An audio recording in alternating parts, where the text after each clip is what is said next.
তিস্তাপাড়ের আরও খবর জানাচ্ছেন আমাদের দুই সহকর্মী। আমরা প্রথমে যাচ্ছি লালমনিরহাট পয়েন্টে থাকা আমাদের স্পেশাল করেসপন্ডেন্ট হাসান মাহমুদের কাছে। হাসান, পদযাত্রা এখন কোথায় আছে আর সেখানকার পরিবেশ কেমন দেখছেন?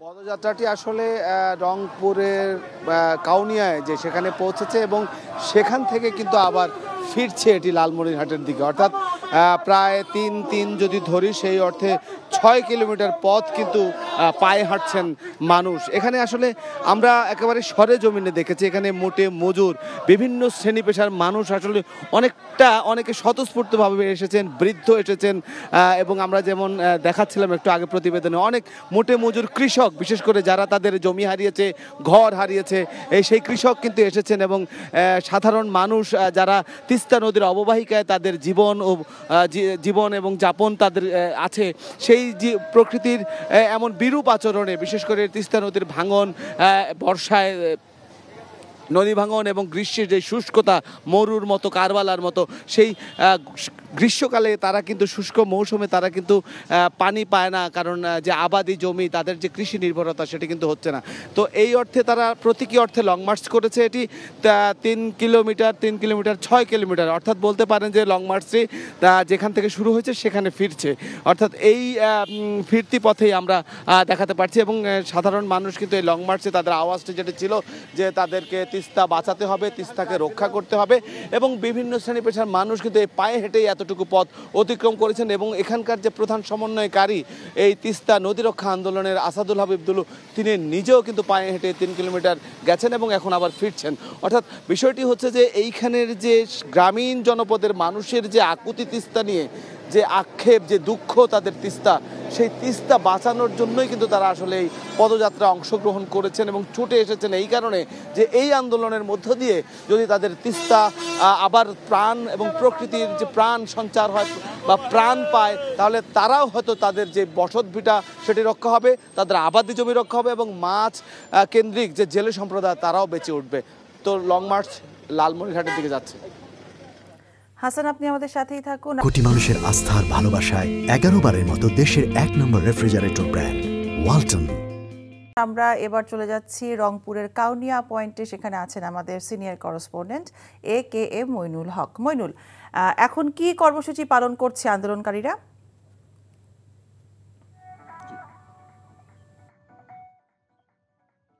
শুনলেন সহকর্মী হাসান মাহমুদ জানিয়েছে যে লং মার্চ শুরু হয়েছে, দীর্ঘ পথ ঘুরে যেখানে এসে লং মার্চকারীরা এখানে যে পানিতে নামবে, অর্থাৎ তিস্তার পানিতে নামবে, সেই কাউনিয়া পয়েন্টে আমি এখন দাঁড়িয়ে আছি। আমার পিছনে দেখছেন যে সামান্য কিছু পানি তিস্তায় এখন রয়েছে। এই পানিতে তারা নেমে প্ল্যাকার্ড প্রদর্শন করে সারা বিশ্বের কাছে তাদের এই তিস্তাতে যে পানি নেই সেটি প্রদর্শন করার তারা এই কর্মসূচি গ্রহণ করেছে। মিতা, আপনার মাধ্যমে বলে রাখি যে তিস্তা যেহেতু একটি আন্তর্দেশীয় নদী এবং এই নদীর যে পানি বন্টন চুক্তি, সেই চুক্তি অনুসারে এই শুষ্ক মৌসুমে এখন তিস্তার এই ডাউন স্ট্রিমে, অর্থাৎ এই ভাটিতে 5000 কিউসেক পানি থাকার কথা। আমরা আজ সকালে তিস্তা ব্যারেজের কন্ট্রোল রুমে খবর নিয়ে জেনেছি এখন তিস্তায় রয়েছে মাত্র 400 কিউসেক পানি, যেটি একেবারেই একটা নগণ্য পরিমাণ পানি। অর্থাৎ ভারত এই শুষ্ক মৌসুম এলেই তারা তিস্তার উৎস মুখ থেকে যে বাঁধগুলো দিয়েছে তিস্তার প্রবাহে, সে তার মাধ্যমে পানি একতরফাভাবে প্রত্যাহার করে তিস্তার এই শুধু তিস্তাকে যে মরুভূমি করছে তা নয়, তিস্তার সঙ্গে সংযোগ যে নদীগুলো অভিন্ন 54টি নদীও কিন্তু ক্ষতিগ্রস্ত হচ্ছে।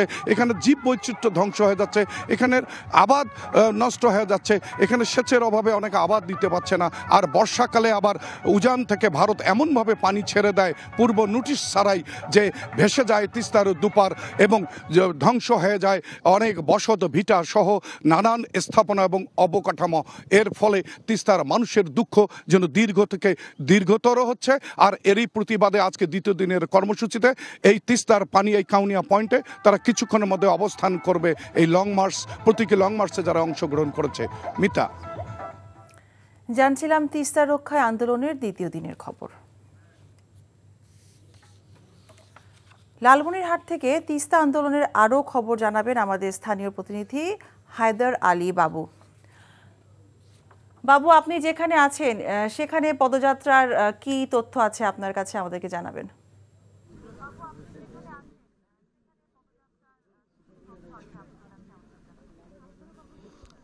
মিতা, আমি আছি বাংলাদেশের বৃহত্তম সেচ প্রকল্প তিস্তা ব্যারাজের পয়েন্টের যে আয়োজন, এখানে লালমনিরহাটের দুটি উপজেলার মানুষজন অংশগ্রহণ করছে, পাটগ্রাম এবং হাতীবান্ধা উপজেলার মানুষ। তো এখানকার যারা আয়োজক আছেন তারা পদযাত্রার প্রস্তুতি নিচ্ছেন।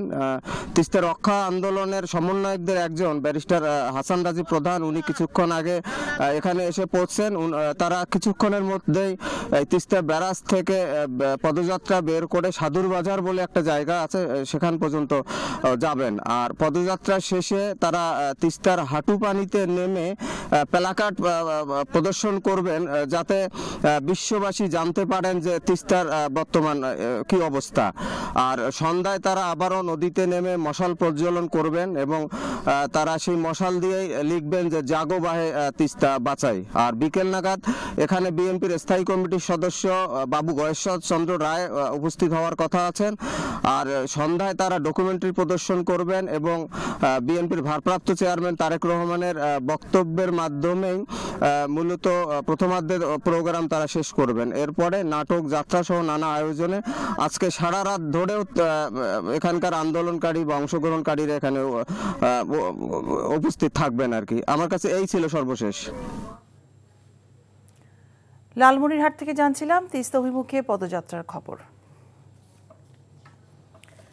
এবারে যাব নীলফামারীতে, সেখানে আছেন আমাদের স্থানীয় প্রতিনিধি ইয়াসিন শিথুন। শিথুন, আপনি যে পয়েন্টে আছেন সেখানে লোক সমাগম কেমন দেখছেন?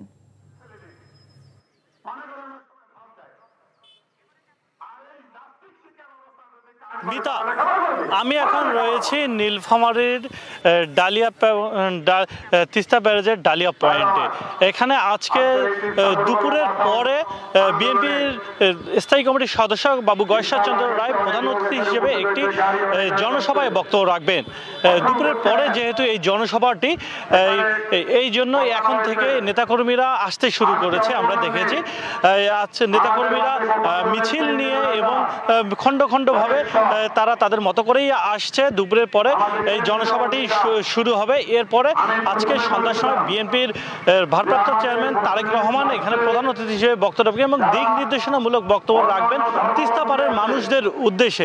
আমরা তিস্তাপাড়ের মানুষদের সঙ্গে কথা বলেছি, তারা বলেছে এখানে অনেকেই অনেক আশ্বাস দেয়, কিন্তু সেই আশ্বাসের বাস্তবায়ন হয় না। তারা আশ্বাসের বাস্তবায়ন চায়, তারা তিস্তার পানির ন্যায্য হিস্সা চায় এবং তিস্তা মহাপরিকল্পনা বাস্তবায়নও চায়।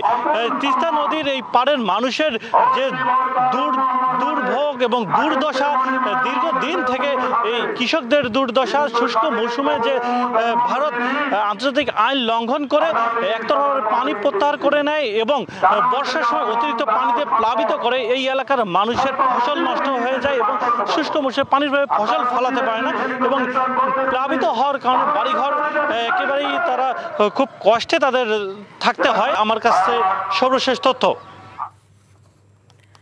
নীলফামারীর ডালিয়া পয়েন্ট থেকে জানছিলাম সেখানকার সবশেষ তথ্য।